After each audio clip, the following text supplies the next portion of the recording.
Hello and welcome everybody, I'm OneProperVarian and today we're going to jump into the mechanics of China in Dev Diary number 174 for Crusader Kings III. This is, as is now at this point common I think for CK3, an unbelievably long Dev Diary. I am personally not a big fan of Dev Diaries this long because it means that the discourse around the features is actually significantly worsened. This is both true for myself but also I think in the community because there's so much in there. Discussing anything at depth, well, it kind of evades the feature of being, in a forum or being in a video and so on. There's just so much to discuss that people think about small details and then don't really think about, hey, how will this mechanic feel? What is exactly going on there? What I will do in this video today is we're going to rush through this, by which I mean I will do my best to be relatively fast about giving you all the information so that we can focus on evaluating it.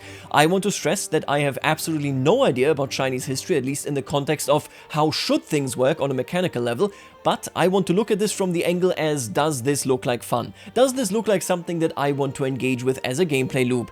If you have any expertise on Chinese history, in particular of course on everything related to the Mandate of Heaven and so on, then let us know in the comments. I read all of them, and already under the last video actually I saw a whole bunch of comments that were very insightful. Thank you so much for that, and the recommendations about books and so on. My name is Dan Bröckhoff, aka Joron, a programmer on the CK3 team and also the feature steward for China. What does that title mean? Well, it roughly means I'm responsible for design and coordination in this area, making sure that our initial vision gets translated into intriguing, immersive and fun gameplay. This Dev Diary is about the gameplay mechanics for China. We will be trying to get into as many details as we can about what we have developed so far, because yes, the DLC is very much still being developed and being iterated on right now. China is the biggest focus of this expansion. Many others are working on it as well. Some will chime in throughout this Dev Diary. Hold on to your hats, this is going to be a chunky one. Let's take a look at China, the central state. Before we do this, let's take a look at this map. Check this out. So it's roughly the same angle. You can see here the font used, of course, now for the Chinese language right there. Oh, and I actually find it funny, I didn't notice this, but in the Latin version you can see right here that this is the European map, and here we have the Asian styled, well, the Chinese styled, I should say, probably, map right there. One key understanding of Imperial China in the medieval era is that it is a sophisticated bureaucracy, indeed one of its kind really, the only one that was maintained in this level of efficiency and also just longevity. This isn't something that persisted in any of the Western systems, just as an example for comparison there. It was of course something quite unique, organized and centralized in ways seen nowhere else in the world at this time. Yeah, indeed. Take a look at this. This is indeed the Eastern paper map of 1066, centered on the Song, showing Chinese map names. Exact map coloring, drawing, naming, borders and translation still work in progress. I don't know, I can't judge this. I know that this means Japan, so there you go, good for Japan. It has many layers, ranging from the lowly district head to county magistrates, prefects and provincial governors. Yet those are but the arms of the bureaucracy. In the central capital we have the heart of power, the central ministers, the Grand Chancellor and finally the Emperor. We want you, the player, to be able to rise up within this power structure, or perhaps even harder, challenge it from the inside or the outside. Now I want you to keep in mind, when you play in China, there should be three primary modes that you should take into consideration. The first one is being the Emperor. Is playing the Emperor fun? What can you do there? Do you have enough involvement? The second is being a vassal. This means, and you can compare this I think very well to the Byzantines, can you choose for example to become a border governor? Can you have fun doing this? Is there something to be done under all circumstances? Remember, we have a situation here, the dynastic cycle, that kind of limits and changes what you can do depending on the era. More on that in the Dev Diary actually. The idea being, however, so we have these two angles, the vassal that can kind of shift around and the Emperor that is always there, and then anybody directly in the vicinity of China. Be that as an existing vassal or be that as a quasi-independent border lord right there. Obviously interesting as well to see the actual nomadic governors right there. We're gonna see how exactly that pans out. Let's start by talking as a concept, the celestial government. The government type for China is the celestial government. Celestial here is a reference to the Mandate of Heaven, the right to rule held by the Emperor, who is also known as the Son of Heaven. As always, I hope that this is historically accurate, but as always I will tell you, this is beautiful art. I love the art in Crusader Kings, I love it in most if not all Paradox games. Great job right there. Unique to this government type is the way that titles under the Emperor, whose title is hereditary, are managed and distributed. Similarly to the existing administrative government type, these titles are given to the candidate who holds the highest score whenever such a title is vacated. In contrast to Byzantium, the scoring calculation in celestial governments is heavily dictated by the merit rank you hold, your governmental accreditation level if you will. You can still spend influence, but you will not be able to obtain a higher position unless you have reached a sufficient rank. Having reached a sufficient rank out of the 9 ranks of merit will mean having access to, and being expected to fill, positions of a certain tier. Keep an eye on this, so there is word here of an expectation to fill those titles. Okay, with prefectures, counties, provinces, duchies, and circuits, kingdoms, requiring a higher and higher rank. The duchy level does not usually exist this way in medieval China, but we add it here for gameplay reasons. Again, they talked about this in the other dev diary already, we talked about it here on the channel, that indeed this is a kind of gameplay assumption, that circuits are treated the way that they are, and so on. As you've seen in previous dev diaries, the Chinese map also has de jure empires, but these will generally not exist in a stable era. Instead, the highest point in any career is the position of minister, an empire tier type of position that is covered in the following section. Since China is so large, the Son of Heaven relies on his bureaucracy to fill vacant positions. While he can directly intervene if the situation requires, positions will generally be directly filled upon being vacated through this rank system, instead of titles reverting to the emperor, like they would in Byzantium. So this is of course in Byzantium in this version, in CK3, also very common. Things just get filled. There is something going on there where, yes, people can spend influence and so on, but by and large there will be families that are contesting over these particular titles, and then there you go. The big difference here being that there is a more static level of accreditation, which is indeed the merit there, that kind of makes influence something secondary. Where influence is incredibly primary and important in Byzantium, here it is the second fiddle, maybe the cherry on top, something that you can spend if your merit indeed isn't enough. I do wonder how far this can carry you. Will it just win barely an election or something, right, to become the next governor right there? Because of course in Byzantium it carries you very, very far. I do find it interesting, and I like the concept of this. There are some questions related to this, but I do find it interesting to give landless titles to the actual advisors, so to the counselors. I find it interesting because I was playing a mod as well where you can be a landless adventurer that pledges fealty to an overlord, and then you are a landless person, technically speaking, with a domicile, quote-unquote, not really in the domicile hierarchy of the Byzantines, right, because you're just a landless adventurer, but as a vassal, and that way you can also become a counselor. I really like the idea to formalize this type of process into something where you get an actual title while you are a counselor, which is indeed imperial in nature. I like this. It makes it so that they can target that much more. I think there's a lot that they can do with this. This is not a bad idea at all. Let's talk about this in greater detail. This feature is still in very active development, so imperial ministries, so it is more likely to be changed, scaled up, or perhaps scaled down. If a ruler regards his ministers as his hands and feet, then his ministers will regard him as their heart and mind. This is from the book of Mencius Lilu II, part of the 4 books which were the foundation of the imperial examination system during the Song dynasty. Interesting. The central government of a hegemony tier celestial government is an impressive feat of bureaucracy, and where some say the true power of the Chinese empire was found. Throughout Chinese medieval history, there were many departments and ministries that made up this central bureaucracy, and we are opening up their leaders as titles and positions that players can vie for as the crown achievement of power in their civilian career. Only those with a very high merit rank will even be allowed to put their name forward. These department heads and ministers will replace the regular council of the emperor, and they will work similarly but also differently to councillors. First off, ministers are not appointed by the emperor directly when vacated. Instead, they also are filled with the same mechanics that select governors for administrative vassal titles in the empire. You can lobby to make yourself the next minister of revenue, but there might be many other powerful political entities competing for these titles. The balance of power and the exact titles that existed for these varied during our time period. Generally speaking, the 3 departments and 6 ministries system existed from the Sui dynasty 580 to the Yuan dynasty 1271, and that is what we have taken as the main structure for the ministers. It is an approximation the same way that feudalism and any government really is an approximation. They take a certain government out of a certain time and then stretch it out during the entire time period of CK3. That is how they've designed governments, so I didn't expect this to change at this point either. Additionally, we have selected 2 other powerful titles to be present, the Grand Chancellor and the Imperial Censor. Mechanically, these positions will have landers titles of the Empire rank, to signify their power under only the Emperor himself. Again, I like this. I think this is not a bad idea at all. You are landless, but you have something that is much more important. They seem to be comparatively undecided even now, whether you will be able to ever hold land as, you know, the person that actually has one of these titles. I think you should. Listen, you gotta make these gameplay loops incredibly interesting, because the moment you introduce the actual Emperor tier title into this hierarchy and you make them landable, I feel like you're gonna run into trouble when it comes to, you know, vassal shifting, that kind of nonsense. So we will see how this goes for the time being. I would really ultimately just like it if they actually enhance these positions so much that it is fun to play them without holding anything else. Let's talk about the wheels of bureaucracy. These positions will act as go-betweens between the governors and the Emperor, representing the delegated power of the administration. The Emperor will often interact more directly with his ministers than specific governors, of which he has many. Many interactions that usually would target your liege will instead target a minister in Imperial China. I love this. I think this is really, really strong.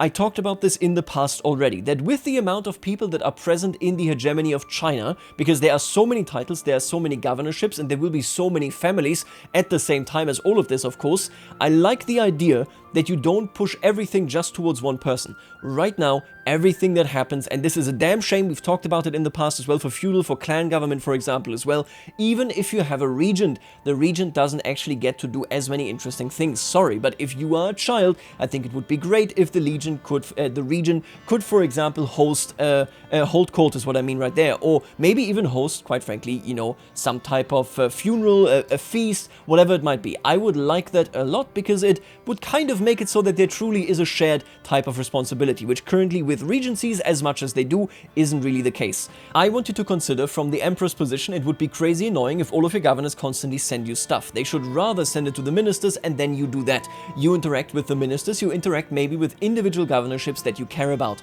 This is much, much better given the scale. At the same time, if you are a governor, there are a million faceless governors around you that you, very similar to Byzantium, will probably never interact with. Now, instead of just having one person that matters, which is the top liege, you all of a sudden have, what, 5, 6, 7 of them, which is great news, because what that means is you have more people that you will care about. Will they be as impactful as they should be, as other vassals are in, you know, any other country, like for example feudal or clan?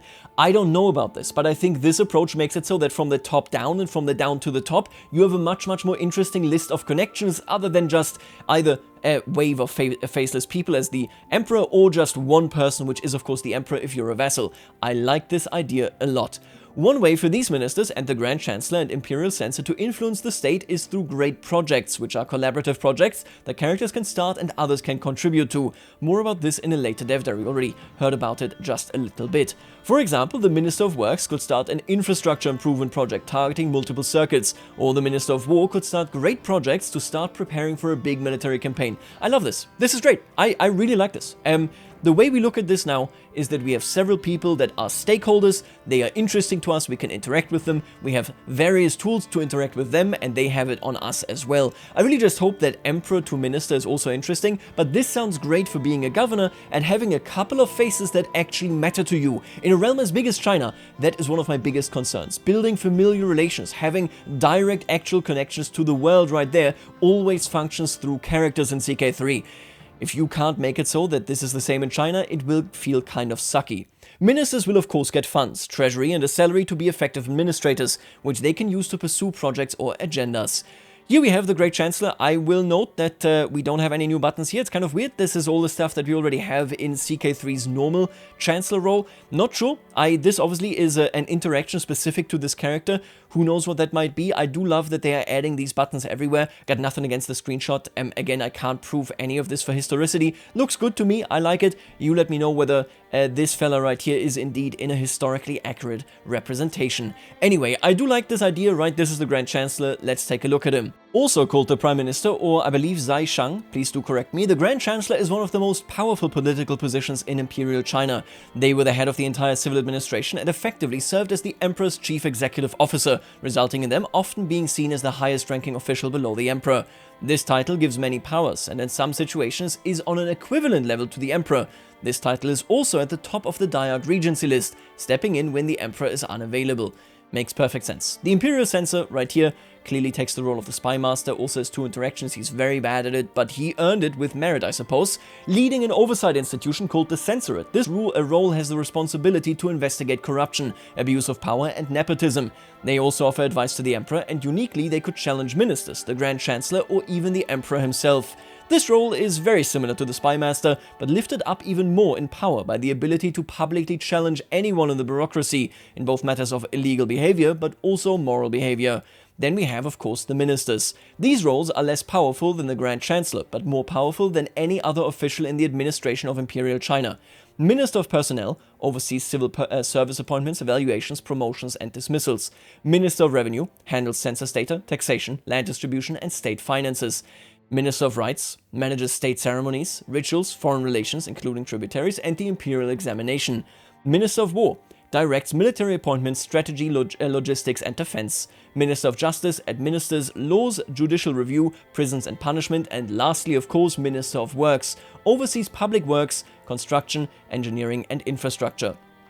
I have no idea what all of these mean.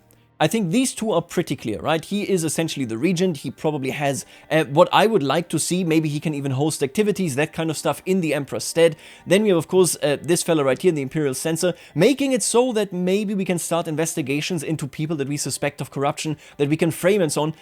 All of this, these are words. I see some, of course, mechanical words that we already had established, so mechanical terms. I am not sure exactly what that amounts to, what you do, what is in the hands of the emperor, where you step on his toes, and so on. No idea. This could be great, it could be bad, it's very, very difficult to tell. You see right here that these, these symbols are basically largely what we already have anyway. I assume, obviously, this is work in progress. Maybe we're going to see some changes there in terms of what exactly this is, right? Where you go from there and what they can do, what they can be assigned to. Not too sure, maybe they just keep these standard actions. This is difficult to judge. This mechanic does not give me a lot of leeway to say, oh, I understand how this works. I understand these positions exist. I'm not sure that they are interesting or impactful or whatever. You have to keep in mind you don't hold any land, which means you can't probably go around and enforce your rule if, for example, I don't know, a governor is standing up against you and says, no, I will not be replaced, I won't do it. What are you going to do about it? Maybe you can sue the emperor, but there doesn't seem to be that obvious of an interesting gameplay vector there as it exists in many other positions in CK3. Maybe there is one, but right now it's very difficult to judge. Favor of the emperor. The emperor is not without power towards his ministers and top officials, of course. He can even bestow the status of favored minister on any of them, granting them more treasury to work with and any other benefits. To be honest with you, this sounds like the least exciting element out of what we have just seen so far.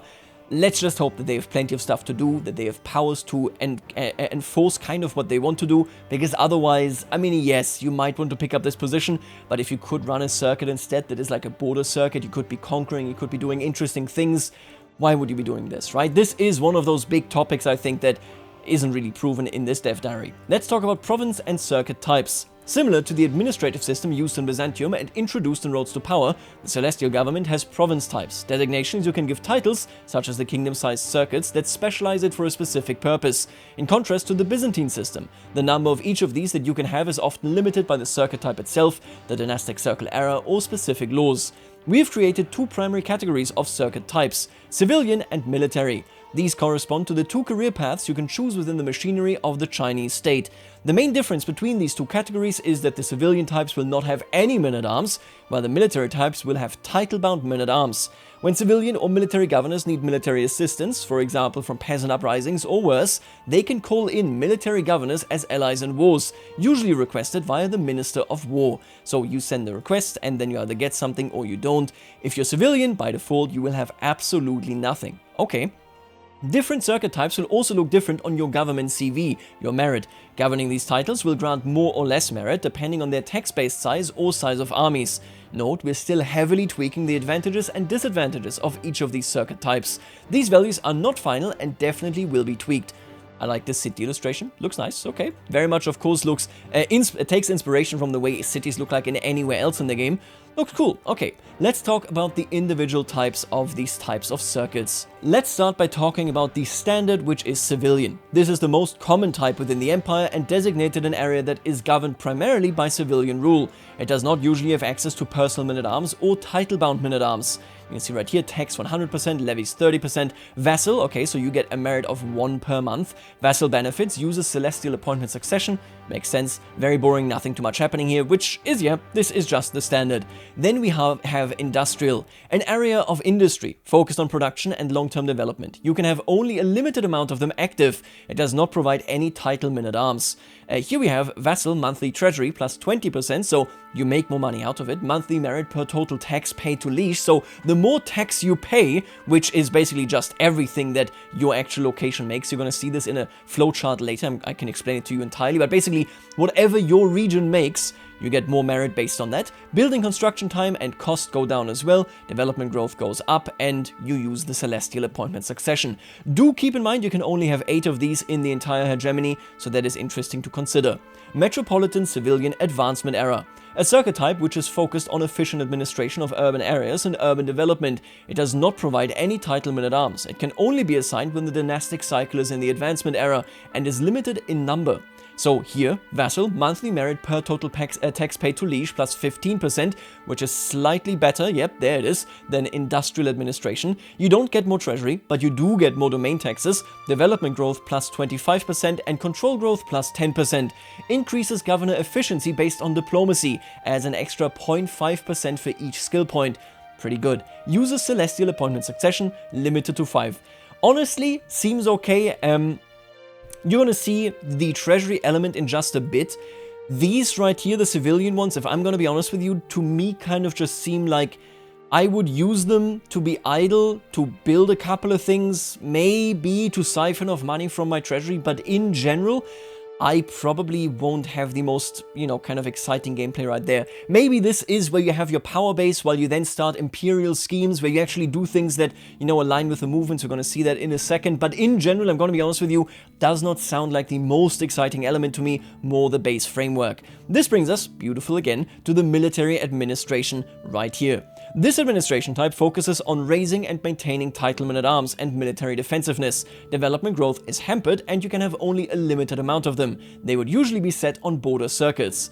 You can see right here, levies 45%. Oh, I didn't even check. Oh, they don't do anything. Okay, levies 45% plus 15. Monthly treasury plus 25%. So essentially, what you have to imagine is, since treasury is what the emperor collects from everybody, and then he starts handing it out again, you get a little bit more because you are, of course, maintaining troops.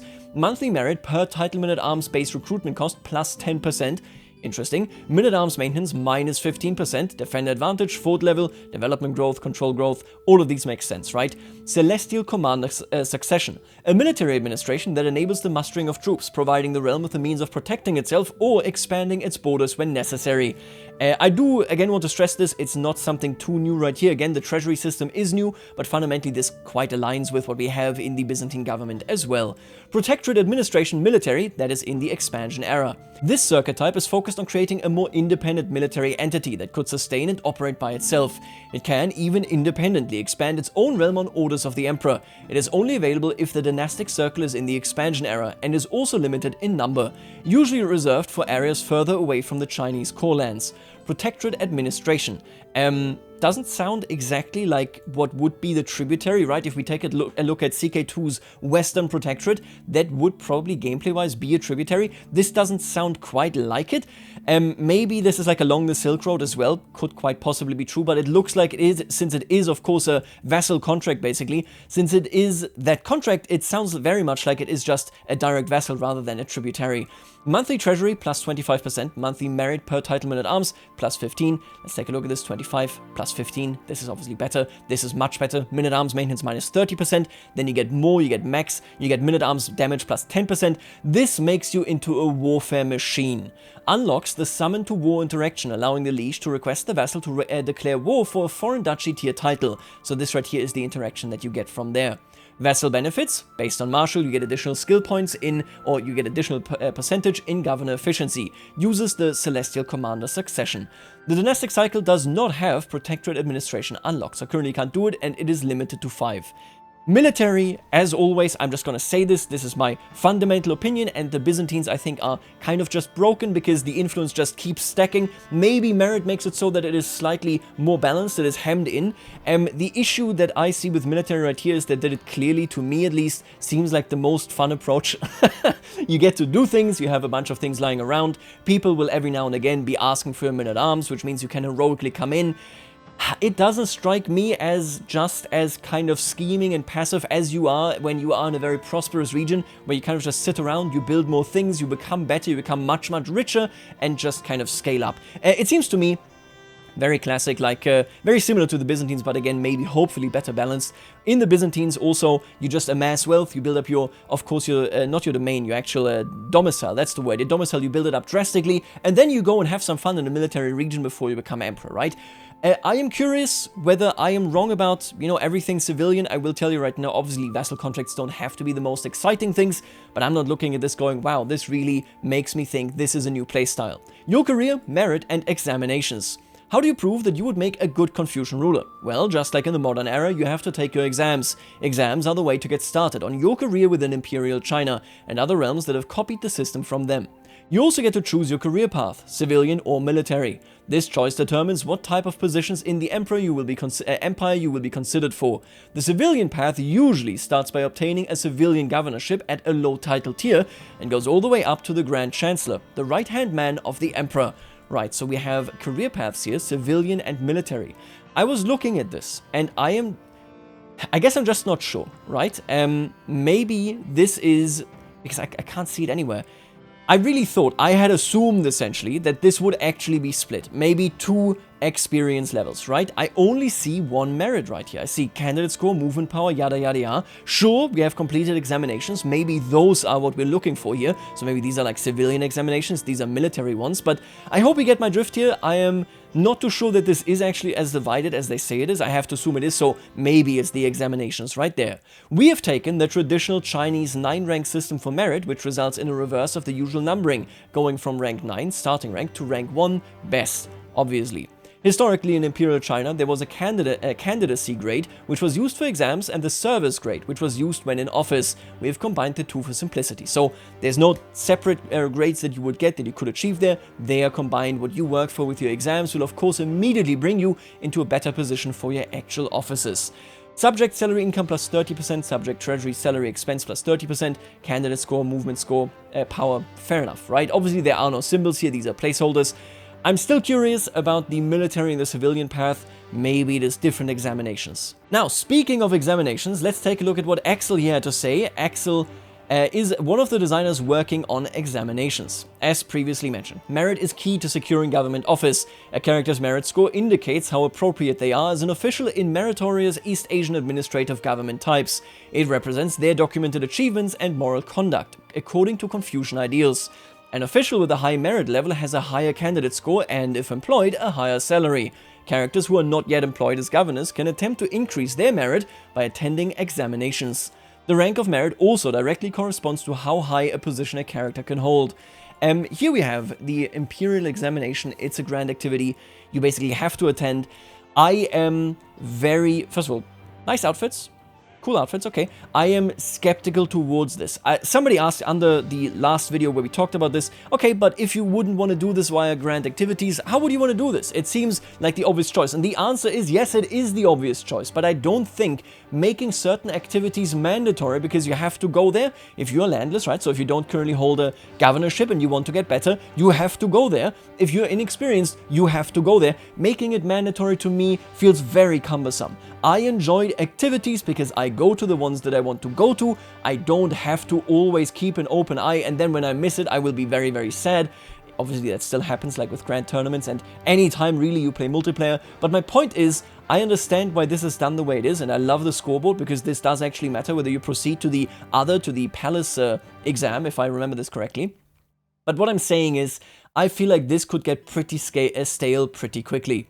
The examinations can be taken from the age of 6 via the children's examination. You can set your children up for success by having them take the test, which increases their likelihood of attending higher level examinations. Next is the provincial level, another local examination, represented in-game as a multi-layered decision. Successfully passing this test allows you to be considered for county level appointments. More ambitious characters might set their sights on the prestigious higher level examinations. The Imperial examination is an in-game open activity, so I guess this is something that you do as a decision. This is an activity. Okay, I like that this is different, but again, these are mandatory.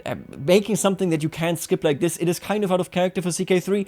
Maybe it works, maybe it feels really good, I'm just cautious about it. The Imperial examination is an in-game open activity hosted in the capital. It starts with the Metropolitan examination, from which the top 10 entrants will move on to the exclusive Palace examination, hosted by the Huangdi Emperor himself.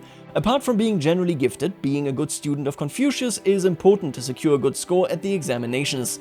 In order to prepare, the obtaining and leveling of the Confucian scholar trait, I like that we do have a level trait for this, is really cool, can be achieved via studying at a university in China or by finding a Confucian elder. More about elders and disciples later in this diary. Lastly, there are also other ways to succeed if you are not very gifted or you do not trust that the time you spent studying the Confucian classics will be enough. They were examinees that were known to try to bend the rules, if not outright cheat, by for instance trying to get to their known examinators in advance. Getting to know their examinators in advance. Let's hope that this will not grind you down. Because to rise up, this is clearly mandatory. In the Byzantines, that is not the case. And I have my issues with the Byzantine government type, but the way it functions fundamentally is something where you look at it and you go, with the Byzantines, you can say, I have other resources, I can do other stuff. Obviously, partially you can do this here as well, but you will not get around this particular element, the decisions and the activity. I hope that it feels good. Let's go to something much more common here, the family estate. When playing inside of China, you will hold a family estate, to be built up over generations as a place to call your home. In some ways, this is similar to your family estate in the administrative government from Roads to Power. This is where you can invest in permanent things that will keep benefiting your family in future generations. Unlike the governorships, lands which you only improve on behalf of the emperor. Unlike in Byzantium, there will also be a different focus for what kind of benefits you may want. As an example, while you cannot guarantee a high merit score for your children, you can ensure that in your estate they are well educated, tracked through the Confucian education trait, as they grow up so that they may do well in the examinations. Classic stuff. Obviously, they're gonna have something of note here is that they are impacted, what you can build and so on in the dynastic cycle, so what is going on right there, the eras, right, that kind of stuff. Well, this is just a location that gives you permanent bonuses and makes you better long term. So I hope that these kind of, basically I hope that families rise and fall decently often, because we do see it as well. I mean, you can't really do it, because if families rise and fall often, that just means the player is infinitely superior to everybody, but that also means that China just becomes bigger and bigger and better, not just because of their provinces, their counties, their development and so on, but also because everybody has a massively upgraded estate in their hand. I like the art once more, can only really ever say this, I love the art right there. Another difference from the old domicile for administrative realms is that the things you can add to your family estate in a celestial realm will depend on what titles and offices you currently hold. I like that, that's cool. Some things you will only be able to build if you achieve specific things in your career, such as reaching the position of minister in the central government. Like many other things in the diary, the estate itself is still under development, and if you have suggestions for things you think we should cover here, then please let us know. Let's talk about the most, I think, fundamentally different element of the Chinese government, and that is, of course, the imperial treasury and salaries. In Imperial China, governors do not own the territory they rule. They govern on behalf of the central government and by extension the emperor. The tax you levy is not yours, they are the empire's. You're not supposed to spend all that on building out your state or to have many fancy feasts. That would be corruption and quite illegal. In this organized state, taxes are instead sent to the central government, which sends back resources earmarked for government use, a budget. Governors would receive salaries which they could spend as they please. To represent this central flow of money, we have implemented a new gold flow that is used by the celestial government, the Imperial Treasury system. It uses a new resource called treasury. Imperial treasury. In certain administrative governments, treasury is a collection of liquid assets that may only be used for governmental purposes, in contrast with your personal gold. As a vassal, you will receive treasury from your liege, based on your tax contributions and other obligations. Treasury is created by the top liege, who converts a percentage of taxation income into treasury. You can transfer gold to the treasury at will. Treasury belongs to your primary title and stays with the title if it gets a new holder. It works as follows. As a vassal in the empire, all taxes you collect from your sub-vassals and domain are sent upward to your liege, and they will send it upward similarly until it reaches the emperor. To contrast, feudal vassals send only a relative percentage up to their liege and keep the rest. This is based on their contract. For clans, it is based on opinion. The emperor will convert a large percentage of this vassal income into treasury, a new resource that represents liquid assets that are supposed to be spent only on governmental tasks and investments. Whatever the emperor does not convert is added to the emperor's own coffers of gold. Treasury has a 1-to-1 relationship to gold if they ever are converted. Then, the emperor sends treasury downward to all their governors, vassals, based on the taxes collected by each governor, plus any adjustment specific for the title they govern. Those vassals send down treasury to their sub-vassals, etc. This could mean you might receive more treasury from the central government than the taxes you were able to collect. For example, military governors in a protectorate border circuit out in the barren desert might receive more, since they are paying for a sizable army and surely won't have any tax base. This flowchart explains it all very well. Let's start with the sub-vassal number 1. He passes up all of his income, who then passes up all of the income, who then, the top liege here, takes 10% for himself, and 90% is converted into treasury. Out of this, so this is now a value of 9, he keeps 2.7 of the treasury, so he passes down 70%. Here they also take 30% of the treasury. Then they pass down 70%, and so on and so forth. So this is essentially what happens here, right? The one question that I do have is, does salary actually come from anywhere? Normally what I'm saying is, right, would be that treasury here is the logical amount that actually comes as your salary, right? But if you take a look at this, at least according to this math, again, maybe in practice it's not actually this way, 6.3 is the total amount of value that exists on this level in treasury, 2.1 and 4.2 is 6.3. So none of that goes to salary. If your salary is just created, well, I kind of find it odd in the sense that we are already creating the money, of course, in the county, right? That is where all money comes from. That is where money comes from for everybody. And then, of course, events and such. But what I mean is fundamentally, it could be a balancing thing where you say, even if you are your best type of administrative government, right? You are doing well, everybody is great, their salaries would be so high that you kind of balance. If the salary just spawns in and it's not something the emperor needs to take into account, see, that's the thing. They say it right here, but it doesn't really make sense with this chart. I assume that the chart just doesn't take into account that this right here pays for the salary as well, right? Which is why we don't have any loss of this income, when we should have one, because again, this becomes the salary. Take a look at this right here. All holding buildings, provincial men-at-arms, regiment costs, levy upkeep, most great project contributions, a few activities, and any salaries you have to pay to your sub-vassals.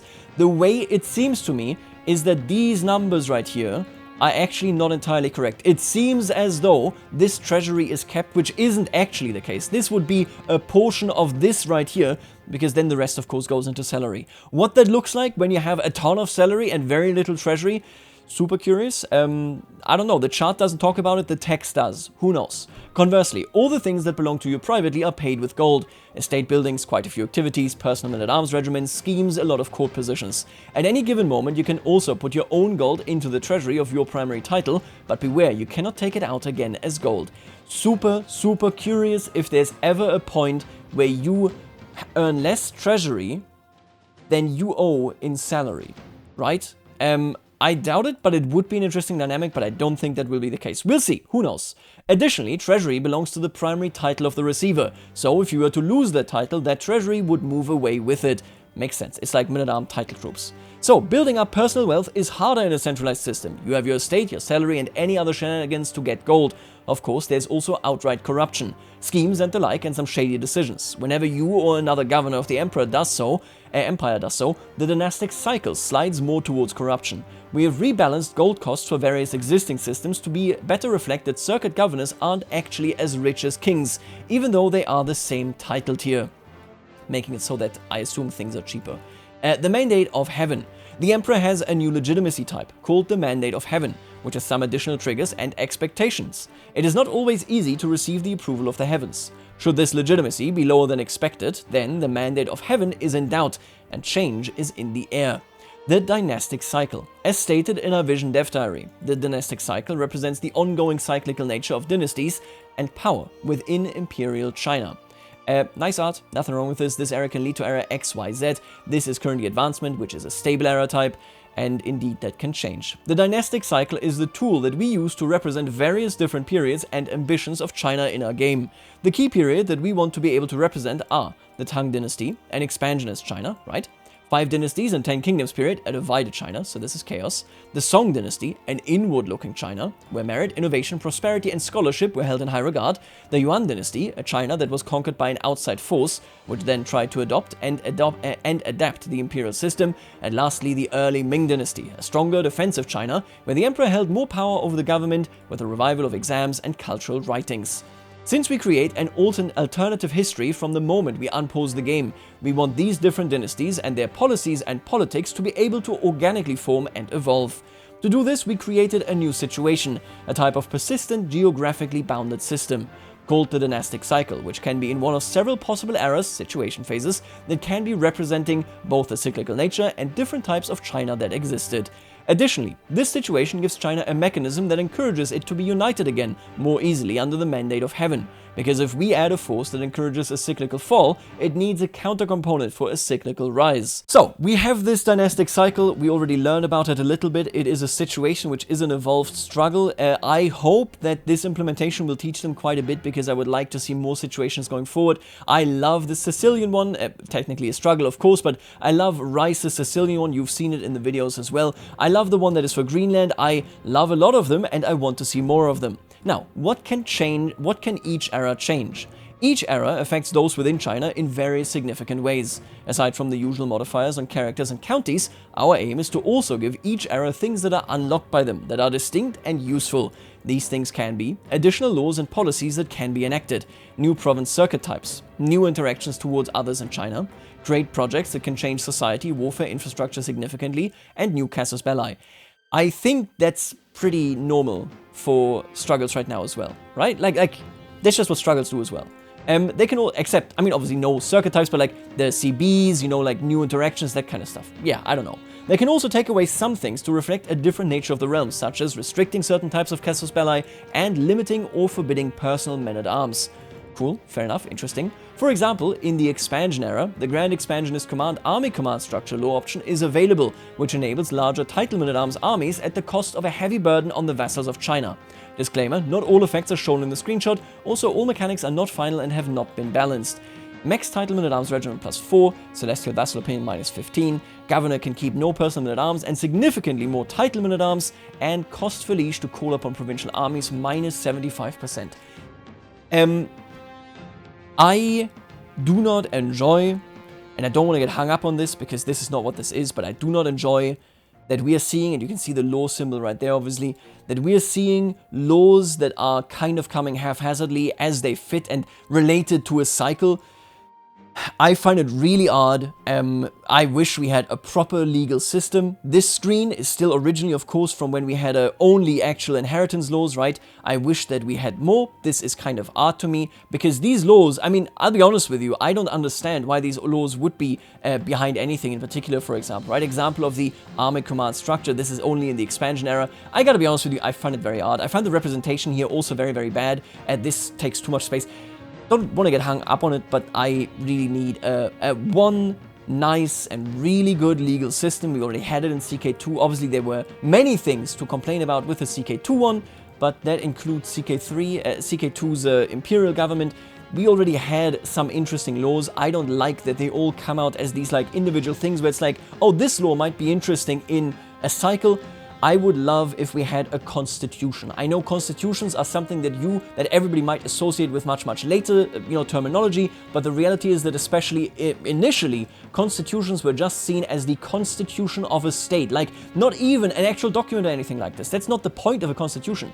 It sets the ground rules. I wish laws were organized this way rather than, hey, here's like a gimmick for this particular era.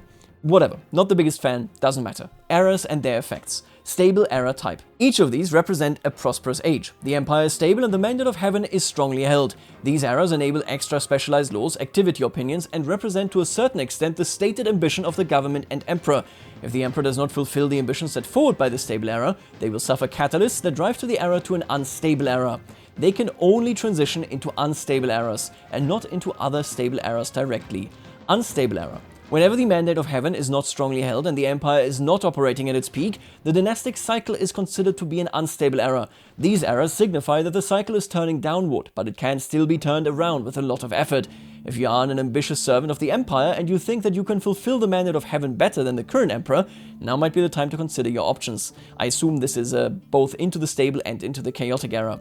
Whenever the mandate of heaven is completely lost, the empire is shattered, and the dynastic cycle is rotated to an era full of uncertainty, wanton violence, regional independence, and potential. I assume this can only lead you into a stable era. Advancement era. In this era, the empire is focusing on improving itself by looking inward, through innovations, cultural excellence, prosperity of the people, and good meritorious Confucian governance. Offensive wars are more limited, preferring instead to establish tributaries and other relationships. Great projects can be completed faster, with the focus of the empire being directed inward.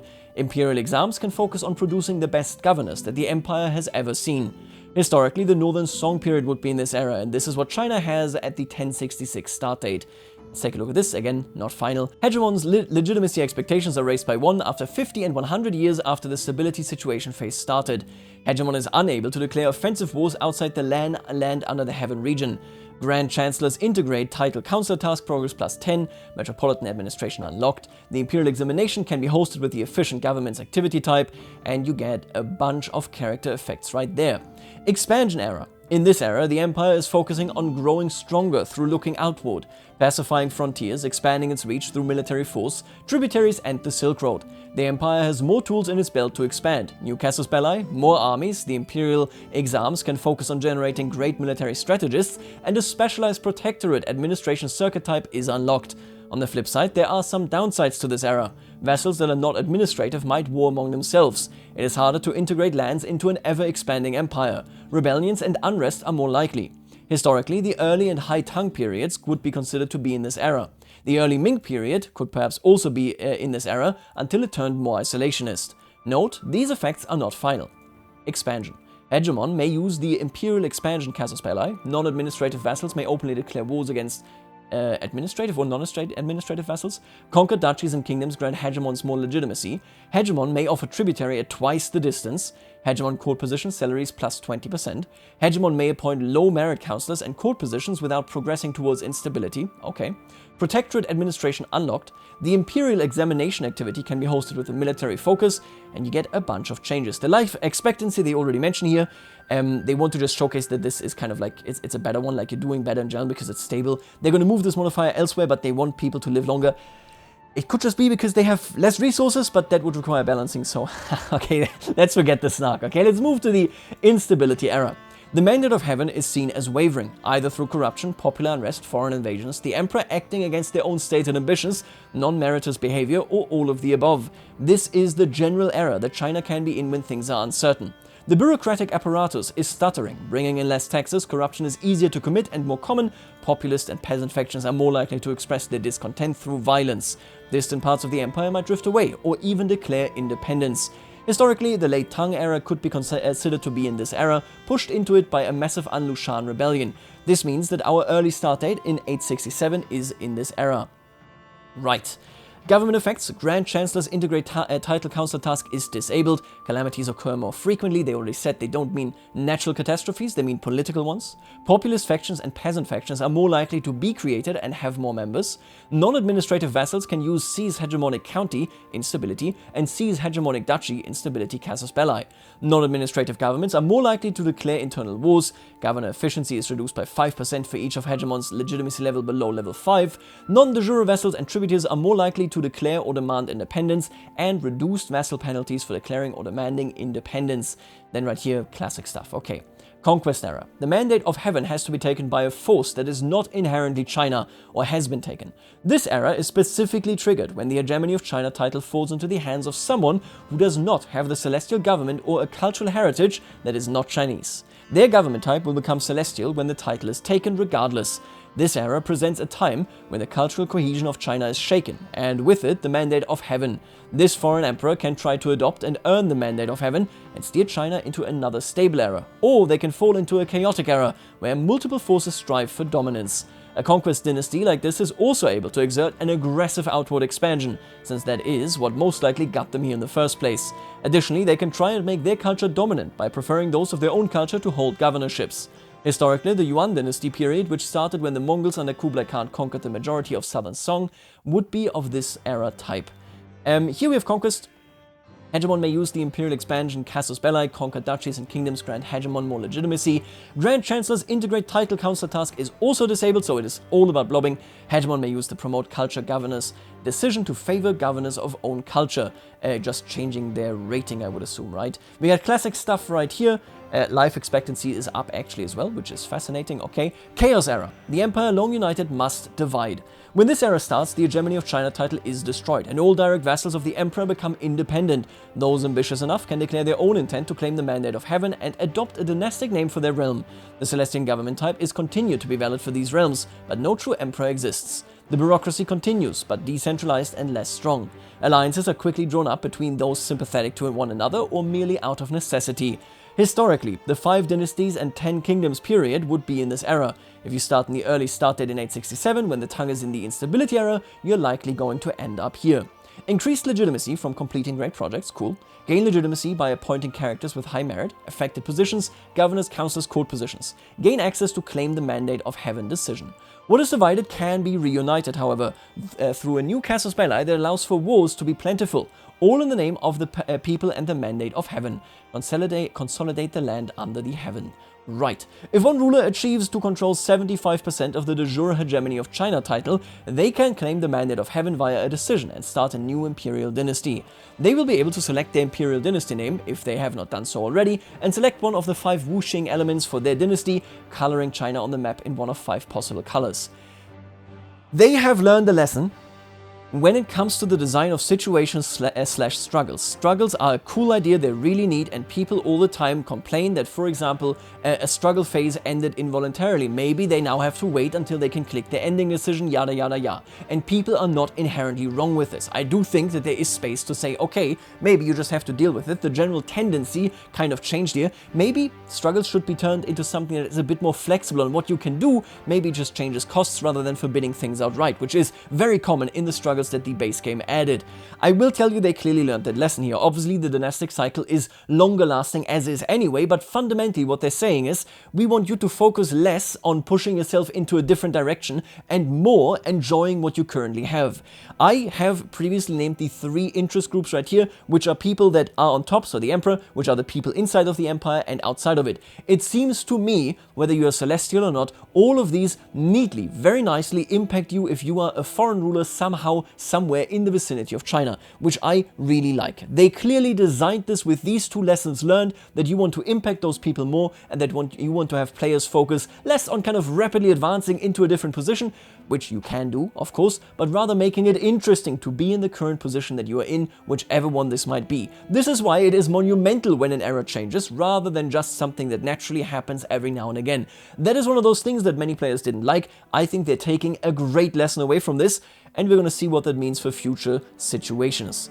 Catalysts of era change. Similar to struggles from our other DLCs, the dynastic struggle uses catalysts. Cycle uses catalysts, triggered events with specific point values to push eras from one to another. The dynastic cycle usually turns relatively slowly, and eras might last 100 years if you balance things right.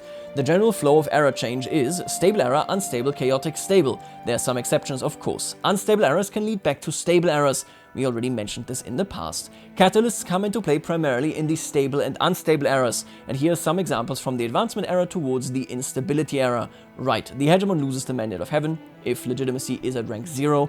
A new house inherits the hegemony title of the same dynasty but different house. The hegemon loses a war, the imperial capital is raided or besieged, an imperial house member is murdered, a governor embezzles from the central government, the imperial treasury is empty, the hegemon appoints a low-merit counselor, and failing to hold imperial exams. Then you also get yearly drift, the expansion movement has the most movement power. Classic. Honestly, I'll be honest with you, I think these are like pretty straightforward, much like we have them in any other struggle. Doesn't surprise me much, I don't see too much that is conceptually new in there. We see this represented, of course, here. They fail to address a calamity, loses a war. You see the massive impact coming from a new house and from the hegemon losing the mandate of heaven. Makes perfect sense. It's reasonable. I understand. Now next up, and I think this might be the last one, oh please be the last one.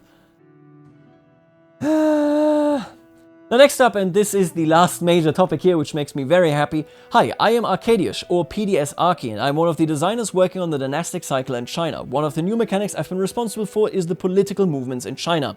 Unlike in Byzantium, Chinese governors can share values that transcend their personal goals. Unlike in Byzantium, Chinese governors can share values that transcend their personal goals.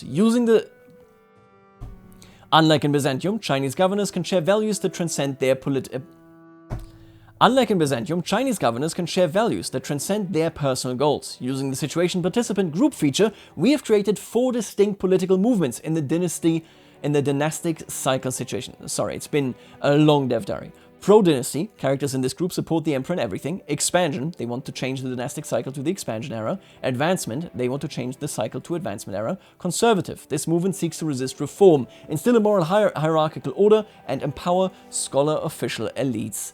There's also an unaligned group that doesn't have any unique mechanics and doesn't represent any values, but its members are susceptible to being persuaded to join other movements, basically non-committed. In history, during the Song dynasty, the notable reformer Wang Anshi would be the leader of the advancement movement, the reformers, and Sima Guang, leader of the conservative movement. They would debate policy before the emperor, eventually leading to the implementation of Wang Anshi's new policies. These two movements would clash for over 40 years in ethical factionalism, with ruthless purges of each other. Why would you need 2 parties? That's why there are 2 factions. There is, of course, only one emperor. And we see this right here. It's an interesting interface. I want to hold this speech right now, I guess, before we go to the later parts that go about like recruitment and that kind of stuff and interactions. I find it kind of sucky that this is a thing rather than factions being reworked. Factions right now only ever target with hostility whatever is above you. They can never do anything else. We have seen other examples, and we have those archetype examples already in CK3. What I mean is that in CK2 Plus and in HIP, we have certain factions like Court Faction, Glory Faction, and you might now recall this, we already have this, we got courtly vassals and so on. These archetypes, whatever, are already in the game. The fact that we have no other way to express anything as a collective, as vassals, other than those factions, when we now have this right here, where we can say, hey, I'm not actually against you, I just want something different. I don't know. I wish instead, if this wasn't such a big scope, I bet that we could have instead gotten something that is much more similar to saying, okay, we can rework factions into political statements of a realm that become more complex if it is administrative, because obviously you then actually have a complex political sphere. The moment you might actually see it as well, you know, in, for example, not directly comparable, it's obviously very different, but something like the court politics of Louis XIV. When we take a look at this, we might say, okay, wait a minute, we actually see something where feudal politics become more complex, different factions. None of that obviously is true. This is political movements. It is specifically tied to this situation, to the dynastic cycle. I don't like it. I don't like it. I gotta tell you. It reminds me of like cliques in God Herrscher, and I'm split on that as well for sure. God Herrscher is a great mod. I don't think cliques ever really clicked with me. All I'm saying is we already had a system like this, and it's not been touched in a trillion years. Each movement is affected by the dynastic cycle errors in a different way, through character modifiers and unique unlocks. Movements will support their members by using friendly interactions and schemes between each other, and hostile against other movements, and have access to unique interactions, decisions, etc., or unique options inside them. Some of those will trigger a catalyst that will move to the dynastic cycle in a certain direction. When in stability, catalysts will push towards instability, while in instability, they can either push to chaos or back to stability. Right, promote movement power, slander movement power, ask to join movement, request mentorship. Those are the ones that really matter here. The rest is just pretty straightforward stuff. Each movement has a leader. A movement leader has access to the emperor and can issue a unique petition via decision to further their movement's goal or help fellow members. To me, that sounds like what we already have with factions in Crusader Kings II, HIP, and so on, but ooh, okay. In order to become a leader, you have to prove yourself in front of other members and defeat the current leader in a political debate. As a leader, you can engage in another type of debate in front of the emperor to win imperial favor, leading to your movement becoming empowered, granting it more powers to grow the movement and change the dynastic cycle errors. I like the direction here where we boil it down once more. The people you mostly care about are people in your movement and the person on top. If you are the person on top, you care about the emperor, you care about the ministries, and you of course care about the other leaders of other movements. This boils a massive tag down to something where I have faces that I care about. I like this idea. Seriously, it's like, my god, politics exists anywhere, okay? Right here, he is very likely to accept this petition, right? Can be influenced during the audience. Ask the hegemon to increase or decrease the celestial bureaucracy. You spend 100, right? You travel to Kaifeng, which is the capital. I like this. Cool, yeah, sure, it's a petition. The movement's clout is expressed in a movement power value, which is a collection of personal movement powers of all its members. There are various ways to increase the power, some permanent, gaining merit, governor, trade experience, age, and etc., while others temporary, political schemes, military strength, and disciples. Sure, fine. Movement power represents the political clout of a group. It is the sum of movement power of all of the characters in the group. Power is derived from merit rank, level of influence, age, movement power of disciples, current military strength, Confucian education trade experience, and governor trait experience. We have also added a new type of relation, elder and disciple, to further highlight the social connections and hierarchy. The relation is tied to merit. A disciple needs to have less merit than the elder, otherwise the relation cannot be established or ends amicably. Two main ways of acquiring disciples is to convince them to join your movement or mentor them directly through a new political scheme. Disciples also lend their movement power to the elder. So basically, you have connections. This is very reminiscent of what you might see, for example, in Rome, where people do exactly this type of thing. Right here, I like it. This is cool. Nothing wrong with this, right? It again gives you, they were struggling clearly. They were saying, hey, everything goes through land. You think about the people around you. If you don't hold land, and this is ever bigger than the Byzantine Empire could ever be, what are you going to do about it? And what you're going to do about it is to indeed say, hey, by the way, you can now take on disciples. This guy has 8 disciples, okay? That's all I'm going to say, okay? 8 disciples right here. So that is people, that is a circle of trust. It's cool. I like it. Request mentorship, of course, it then makes you the disciple, you gain merit, and so on. Cool. In the Chaos Era, the movements disband, but the relation prevails. The connections you made will help you keep the power base and quickly re-establish the mandate of heaven in your favor. I like this. This is awesome. I love the idea that you can sit down and say, I am basically, without land being owned by anybody, already preparing for when land will be owned by getting all these people as my disciples. It's super cool. Movements will contest each other, and a wise emperor will make sure that there's a balance between them, lest they create a movement with so much power it could operate the empire without him. Well, more to come. In the future, we're going to talk about hegemonic tributaries, great projects, and border warfare. Why not? Sounds cool. They're experimenting with some stuff. We're going to see this when it comes. In the next Dev Diary, we're going to talk about Japan. Cool. It is a government type flag. We've not yet added anything for it to be unlocked for others dynamically, so that is about the topic of treasury. They might need some rebalancing, which is why we're not likely to immediately apply this to Byzantium, for example, for this already huge DLC. Listen, let me summarize this in my own honest opinion. I think struggle-wise, which is now situations, they have learned a lot. I think there's a lot of stuff that is interesting. I see a bunch of vectors, again, where they boiled it down to saying there's so many characters here, the realm is massive. How do we make it so that you have a couple of people that you're interested in? They dealt with this. They brought something in there. I am doubtful about the examinations feeling interesting. I am not sure whether anything but being a military vassal feels better than being a military vassal, right? I have a great impression about it feeling good when you're playing outside of China, where people can mess with you even if it's not directly the Empire, but the Empire can still send somebody after you. Not a great fan of taking a look at movements and saying, okay, wait, what's going on right there, right? Not sure about salaries and the treasury. I wonder what that balancing looks like. The graph, I would assume, is wrong, but who knows? The movement stuff is just like, my god, man, like, come on. I'm waiting for factions to actually do something other than just very primitive things. Let me know what you think about this, whether you think that this represents what it represents quite well or not so well, and I'm reading all your comments. This was a crazy long Dev Diary. I hope that I managed to focus on a bunch of things that are interesting to talk about and to think about. Let me know what you think, and I'll see you later. Alligator.